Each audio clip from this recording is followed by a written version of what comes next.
Good evening, friends. Happy Thursday evening, the third Thursday of the month, which means it's the Mystery Wine Blind Tasting time here at Field & Main. Hopefully a number of you are able to join this evening and to taste along with the wines you purchased here at the restaurant in advance of the evening. For those of you that did not, fear not.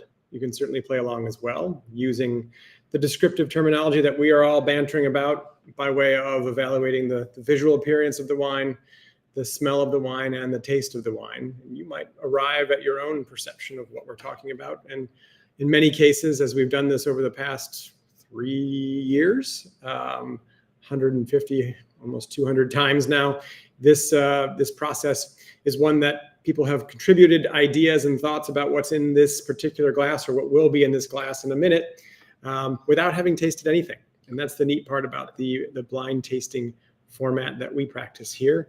It's one part enjoyment by way of the actual experience of consuming the wine, but I'd say now at this point, for me, certainly a more outsized enjoyment comes by virtue of the fact that we have just such a fun experience of bantering back and forth and sharing thoughts and perspectives on what happens in the process of tasting this wine. So Sarah and crew, the Kavitskis, good evening to you. Welcome. Excited to have you here.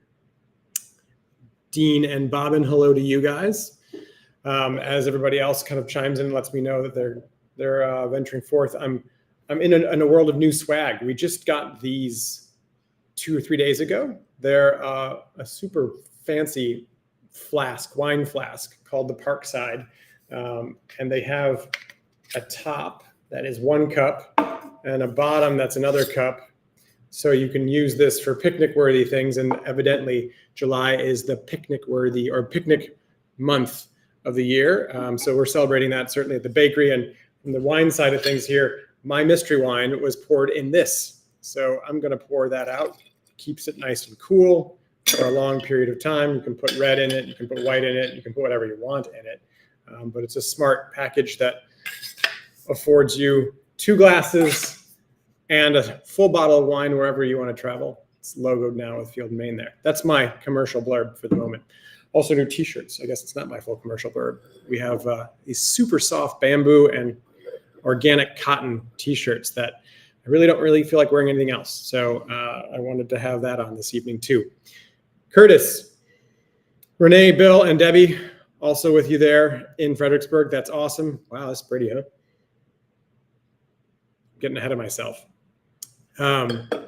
Lovely white wine, appropriate as we're in the, well, at least today, a reprieve from the heat, but otherwise just this oppressive heat. No desire to drink really big reds. I've been tasting a little bit the last couple of days, and the bigger reds are not as desirable, and the reps have done a good job, wine reps of kind of Nebbiolos and Pinot Noirs and even softer reds, really beautiful. So Amy, John, good evening to you. Just opening your wine. Perfect. Just getting it started. It's a fresh wine. Wow. That's very cool.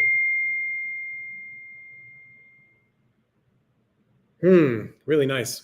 I'm getting ahead of myself on the smell. So for those of you that are joining us, so that have chimed in, thank you. For those of you that are also out there watching, please let us know you are. But let's begin. What do you see when you're looking at this wine? The process, of course. We're looking for the color. We're looking for the intensity of that color. We're looking for the impression of the wine as we swirl it in the glass and what it does along the outside. Does it form kind of a rim? And then from that rim, do you see tears form and drop? And do they hold their shape in the form of a leg, as it's called? Tears, legs. What's the intensity of that? How fast do they come down? How thick are they? How long do they last?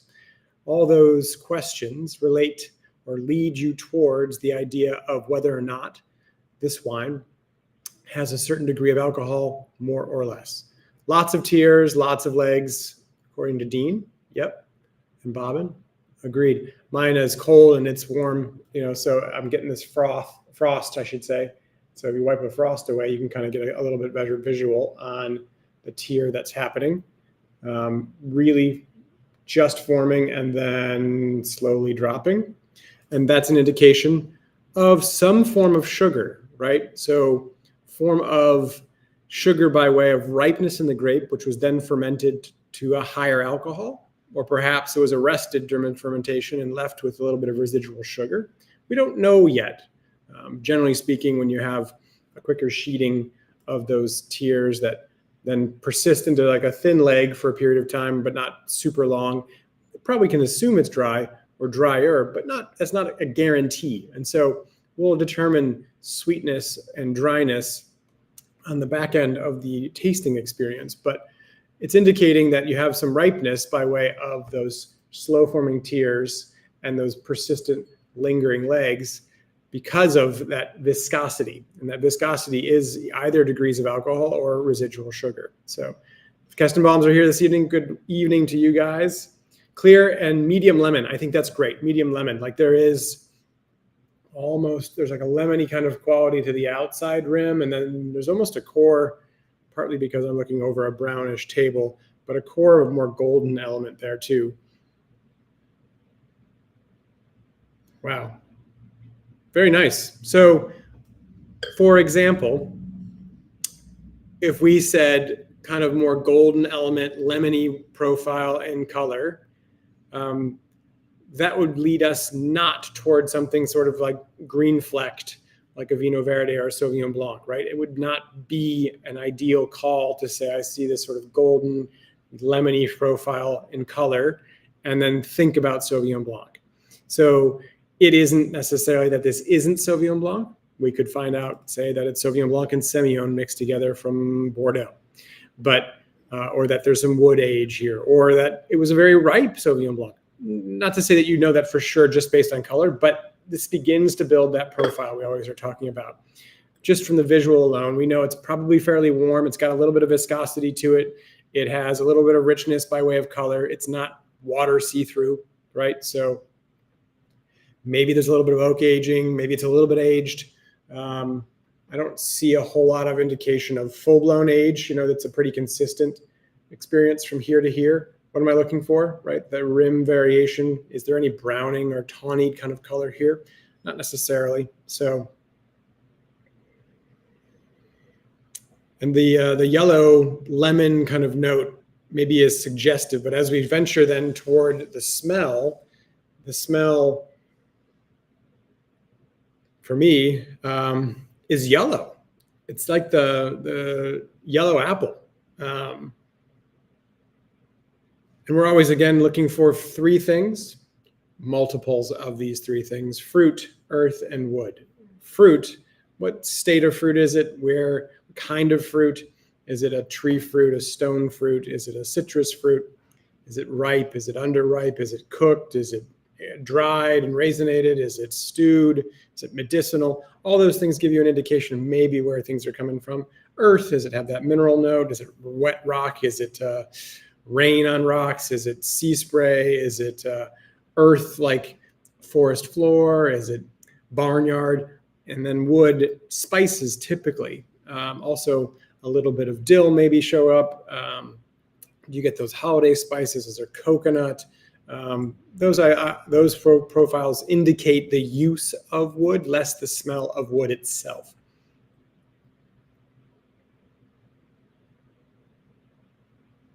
Yeah, and this has got an appley element for me. I like the pineapple bit. Some unripe pineapple. Kind of almost the pineapple that's ripening on the counter and you're smelling it, but you haven't gotten into it yet. So you're getting the outside part. It's presenting an aroma, but it isn't that super juicy, ripe, intense pineapple flavor. I like the butterscotch note too. So we're talking about fruit, tropical fruit in the way of pineapple, tree fruit in the way of apple, a little honeydew melon that Amy's throwing in the mix right now. It's nice. Unripe green grapes is a kind of a cool call too. There's a grapiness here too. Butterscotch might be more of some of the malolactic fermentation that might have been part of this wine, right? Again, kind of referencing back Sauvignon Blanc. So if we're getting kind of that butterscotch, we're getting a little bit of the malic acid turned to lactic acid, malolactic fermentation. So turning the green apple acid into the milk acid. You get sometimes those buttery notes. as a result of that fermentation.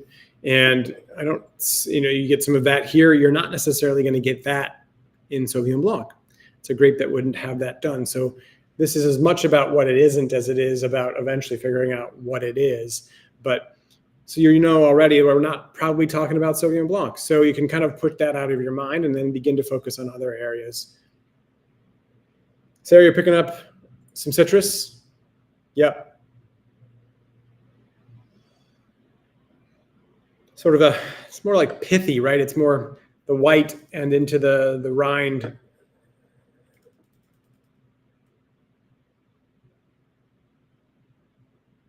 Cool wine. Got a great texture just by way of the visual and the aroma and the color. So as we've sort of parsed out at this point, some fruit, a little bit of earth perhaps, don't see too much in the way of wood is what Dean's noting, and I kind of agree. I'm not getting an overt amount of spice. Maybe there's going to be some neutral oak for texture here as more of a vessel than something to impart character.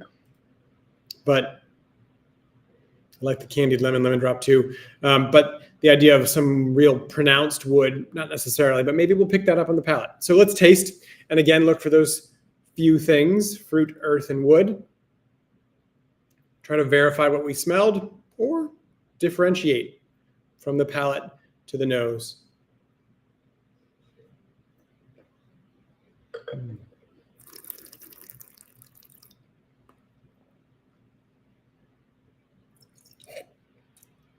Ooh. Looking for a few things, of course: fruit, earth, and wood by way of the flavor and aroma sensation of the taste, but you're also looking to evaluate the wine from a taste perspective. Flavor, taste, two different things, very much related, of course, and experienced in concert. When I say taste, I'm thinking about the acid here and then the structure. And so where's the acidity at? Where's the sweetness at, if there is any? Where's the alcohol at? And how does that relate to an overall body and texture? There is quite a bit of acidity, right?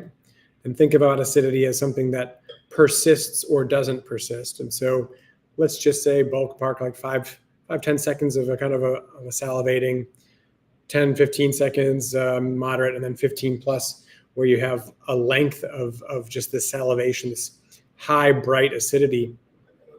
Is it light, medium, or kind of heavy acid, high acid, I should say? Medium plus acidity, Dean's coming back, or Bob is coming back with. I agree. Yep.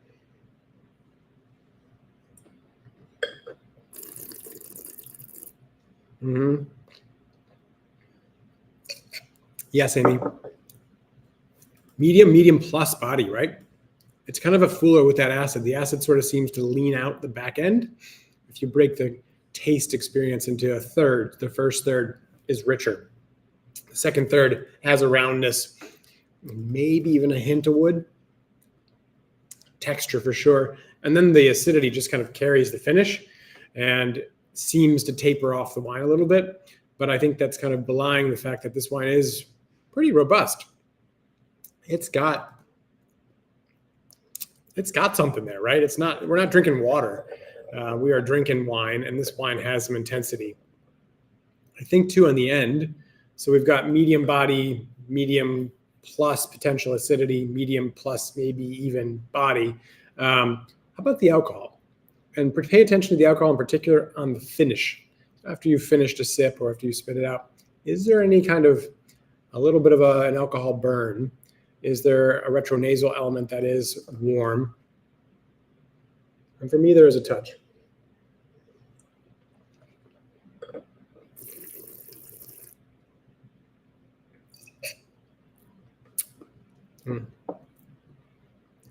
There's a little, with the acidity toward the finish, there's also a little lingering kind of alcohol element there. Not vinous, not wine related. It's more like the alcohol itself. That's a compound of alcohol in the wine. Sort of lingers. It's more neutral. It's almost grappa-like. A hint of that underripe grape element that was noted before, presents too in a way of a touch of kind of grappa linger. Just a hint of that. But not for everybody. That's fine. I'm trying to parse that out, right? So yeah, there's more going on here than perhaps just the aroma. And so there's a body that is certainly there. Sarah's picking up a little salinity. Cool. Great. Right? Salinity giving you potentially some kind of coastal exposure. And that leads you to certain places in the world and takes you away from others. Like, so for example, right, we were thinking about this viscosity. Does this have residual sugar? It's pretty dry, very dry to the finish. That acidity, that little hint for me, at least, of the alcohol. There is no residual sugar there. And the color and that intensity and that weight, you wouldn't be thinking about, say, something like Muscadet or Riesling for that matter, right? Riesling at 7 or 8 or 9% alcohol with a little bit of residual sugar. It's not this. So Riesling's out. So Muscadet's kind of out. We've got Sauvignon Blanc kind of out. So we're just starting to parse things away. The saltiness is picked up by more than one. That's great. A warmer climate. Yeah, absolutely. For some of this intensity, for some of this sunshine. So where are you getting some ripeness and the saline element? That's interesting. Maybe it's more about the soil type that's presenting some of that minerality. So what varietals should we be thinking about as we taste this? And we're starting to kind of parse our way down. Medium body, medium plus acidity, some texture, some richness, a little bit of saltiness. That yellow apple thing's coming out now.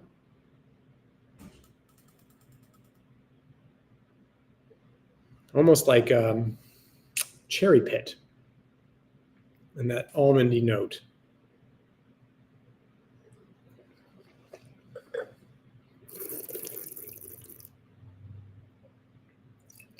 I'm not great, Dean, with respect to Grecian grapes, other than, say, Assyrtiko, which has high acid, can have texture, has minerality, has a lot of warmth. Absolutely. I think let's just say Assyrtiko. Maybe there's another varietal that we should be thinking about instead, but Assyrtiko. Petit Malsang, thank you, Curtis and team. Very interesting, right? Higher alcohol, that little pineapple note that was highlighted before. That can explain, I mean, pineapple and Petit Malsang are sort of perfect identifiers for one another. And the acidity is high enough because Petit Malsang is and does have a good deal of acidity, maintains it as it gets ripe, and it has a higher alcohol. It's one that gets a bit richer. Grilled lamb with rosemary and cumin. You're several hours away, but I'm getting in the car after this. That sounds wonderful. And that's the neat part about a wine like this, where our general perception for a lamb dish would be to have a red wine. And I'm sure it would be delicious there, but you're looking for a little higher acid red wine.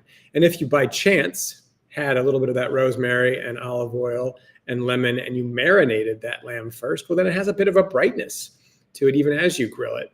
And this has texture and that acidity that can kind of cut through that richness of flavor and become a contrasting element, but also giving dimension to the experience. And if you had yogurt and mint and raita, kind of cucumber sauce and couscous even, or something like that with it, and brighter flavors, you could be playing right along with this white to go with that very red meat as opposed to a red.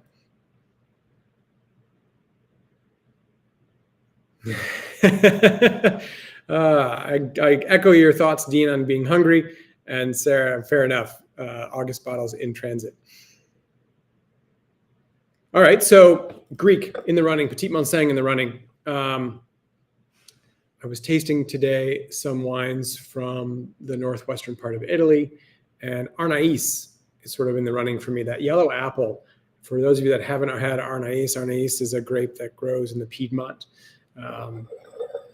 That's one option. Also up that way, you've got Gavi, and Gavi to Gavi, or the Cortese grape, and they all have higher acid and had sort of this yellow element. Amy Verdicchio, absolutely, right? Like, so could have an element there. There's sort of a possibility of of an Italian white, as we've called that a full-blown category, despite the fact that there's all kinds of wines grown up and down Italy, and they're different, but they all have this sort of higher acid element that is potentially covers this kind of wine in description. Albarino, we should consider that. Yes, absolutely. That apple note, oftentimes more pear, but it could be that in this, and dry and bright, and the salinity, right? So Albarino, thinking we've tasted recently, right, or at least in the last several months, what didn't we have a Portuguese Albarino? But Albarino from Spain, Albarino from here in Virginia, Albarino from around the world in other spots too. But yeah, oh yeah, lemon curd, power of suggestion. Now it's Asian pear as opposed to just yellow apple.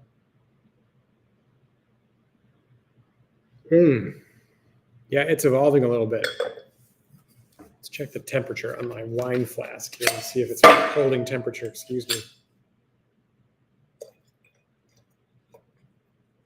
We're at 21 minutes in, aka the witching hour for our wines.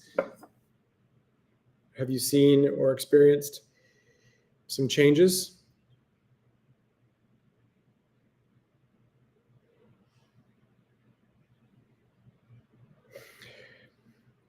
Maybe I'm searching for it, but I'm getting a little hint of sort of a clove on the nose.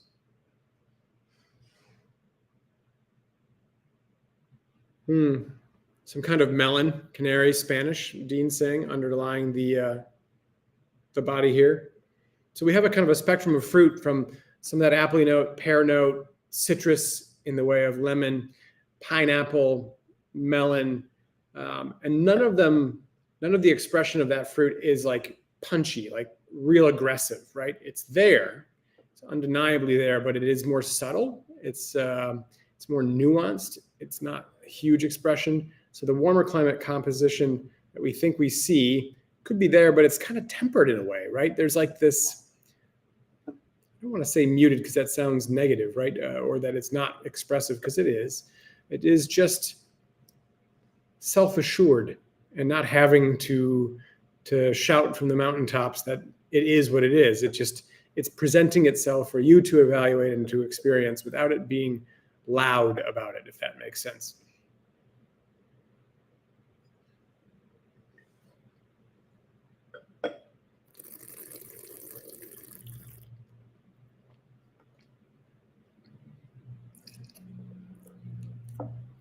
Dean asking about a wine from Georgia, heading further east.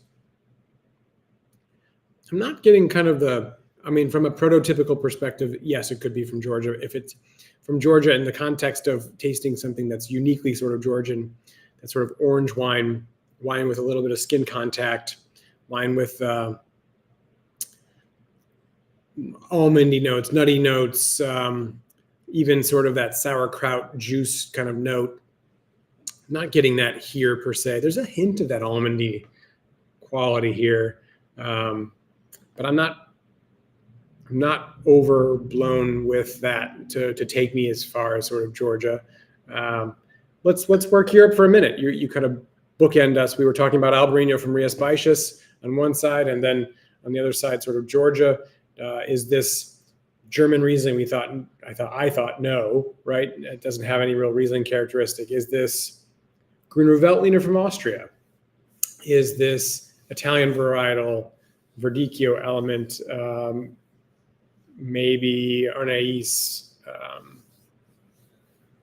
There's a few others perhaps in that realm. Is this Viura from Spain? Verdejo from Spain? Albarino from Spain? I don't think, and we really haven't thrown out descriptors for and clear sense that this is maybe French. It's neat how this happens, right? In our discussion, where we go seems to naturally kind of convey our thoughts on regionality, right? There's times in which it just seems French, and oftentimes is, right? And so we go there. I don't pick up too much in the way of a U.S. wine per se, although we threw out Petit Manseng. And Petit Manseng would be, I think, first and foremost, something we would consider from here in Virginia, of course, Uruguay. and also southwestern France. And this could be in that realm. It would be very neat. I said Petit Manseng, and now it's like vanilla pineapple coming out. I don't think we're talking about like, say, Chenin Blanc. I don't think we're talking about Chardonnay, even though we should absolutely always talk about Chardonnay. The acid here seems a bit high, right? For the color and some of the flavor profiles, absolutely could be within that realm of Chardonnay.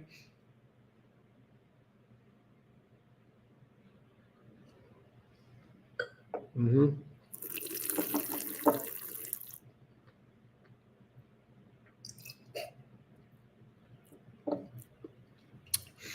Dean, it's easy to be lost on this one. It's fair.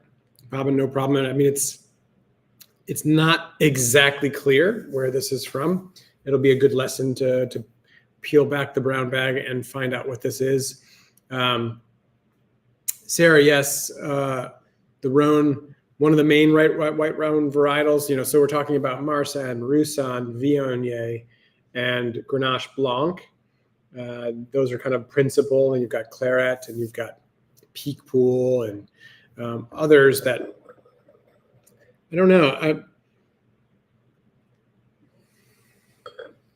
I will happily be wrong, but it doesn't present that way. Kind of that. That's not fair. Yeah, interesting.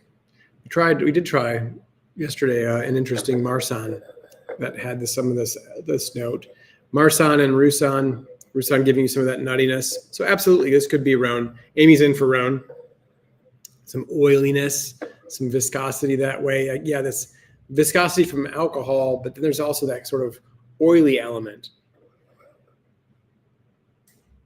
Natalie's saying no go to the dry Petit Manseng. It's very different. Yeah, I think so. I think it presents a little bit different. Would we have a Rhone in this bottle? Question Curtis is asking Renee. Not likely, not typically, but this bottle, a Rhone bottle, would be more of the sloped side. This is the high-shouldered bottle, which is sometimes real indicative. I mean, if we were pretty clear that this was Sauvignon Blanc and Semillon, for example, and a Bordeaux varietals, this bottle would make total sense, but you could have 1,001 things in this bottle too, so it doesn't tell us enough. But not as likely. So playing the bottle game as opposed to the wine game, which is fair game in this game, has always been, thanks to Chris Shirley, who first started that right off the bat. This wine doesn't present by way of bottle a Rhone varietal, but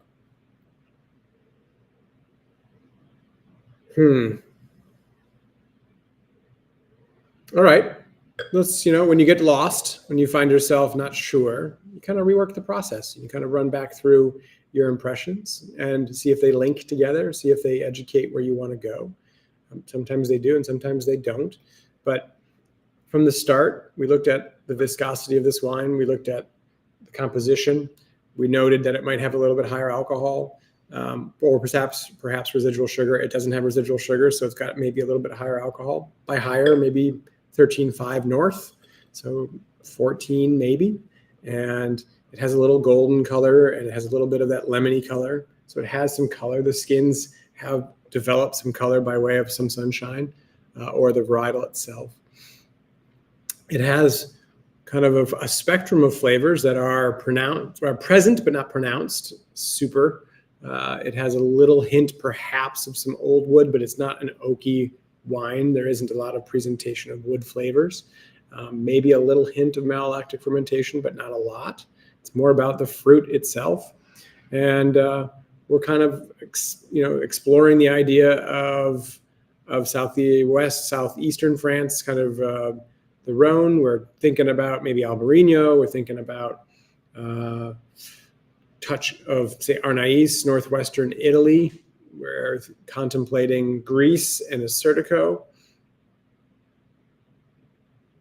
And then you go back through it, right? So Albarino could have higher acid, have the salinity, have some of the flavor profiles we're talking about. So Albarino kind of gets to stay in the running. We have the Rhone, and the Rhone would have to have maybe that Grenache Blanc kind of to give it the acidity lift that is here. because this is some medium plus acidity. Generally, I think we would find more medium acidity in the Rhone. In the Assyrtiko in Greece, high acid or medium plus, no problem. So that kind of explains some of this. Flavor profile, saline element, it's coastal. Everything in Greece is coastal to some degree. So,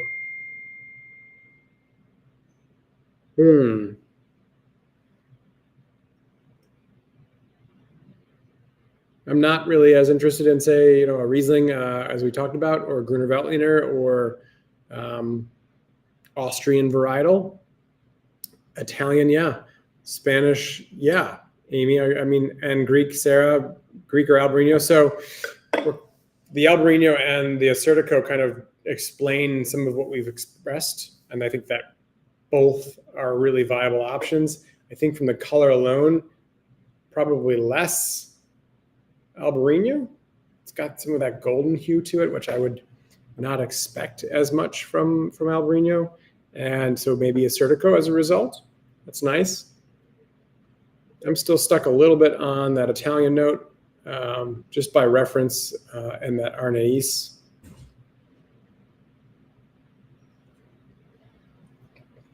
I don't know if that little recap helped. Ooh, Vermentino. Dave goes with Vermentino. So planting a flag, that acid is high. And it's persistent. That is the persistent character of this wine. Who's going to plant a flag with Dave? Dave's Vermentino, Italian. It's a good call. We're also thinking about Verdicchio. I forgot about that, right? Verdicchio, Vermentino. We got to do a tasting at some point with them side by side, and so we can parse out the Italian whites and understand the descriptors a little bit more clearly.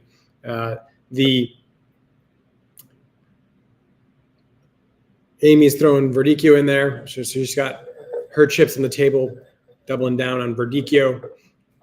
We've got Verdicchio, Vermentino.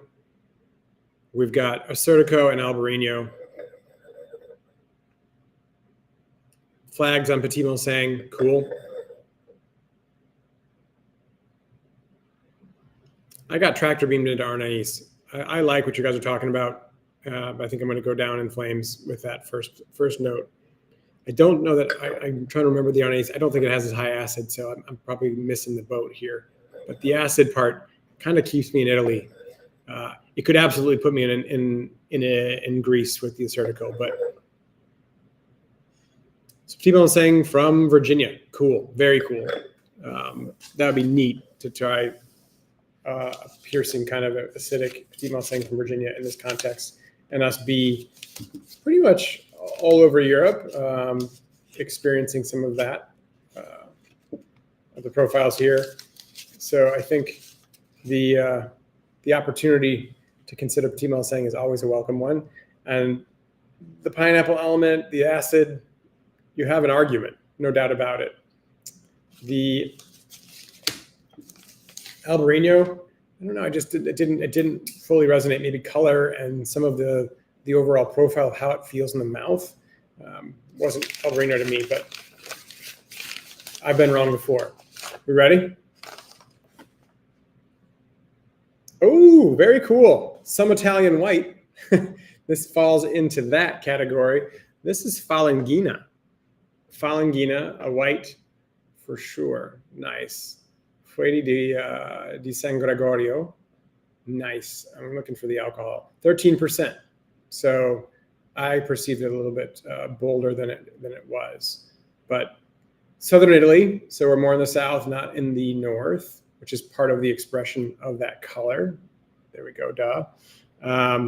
I think those that were with kind of Verdicchio and Vermentino, you were onto something there. The Falanghina is a fun one. Aromatic white wine, lush tropical fruits, enjoy with seafood, chicken, or pasta, according to the back label. But yes, the tropical fruit is there, and that ripeness from the southern part of Italy presented here. Oh, wow, there's almost like power of suggestion from Greece, but there's like an ouzo kind of fennel note too.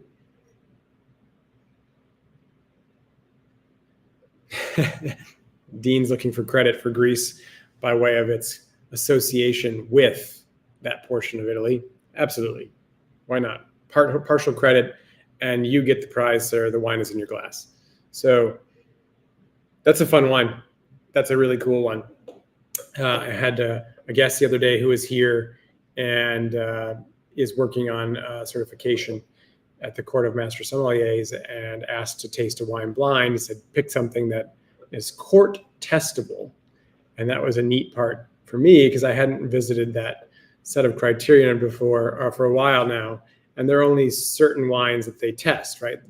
The world of wine for that advanced sommelier exam is relatively limited. And upon reading the list again, we've tasted those wines, taste the wines that are on that list or within those parameters, but we're more often than not way outside of the parameters. So from the perspective of the Court of Master Sommeliers and testing its advanced candidates, Falangina doesn't exist.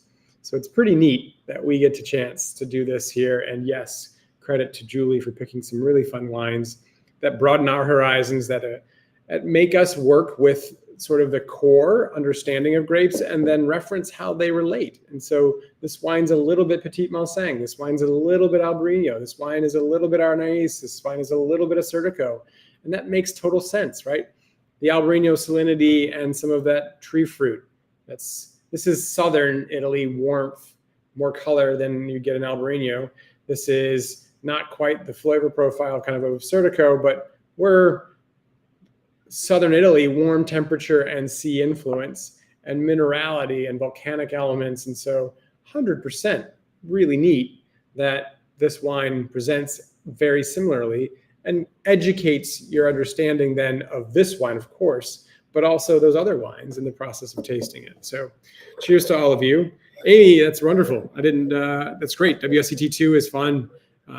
From the team members that I have who've taken it, I found it to be a really valuable experience for them.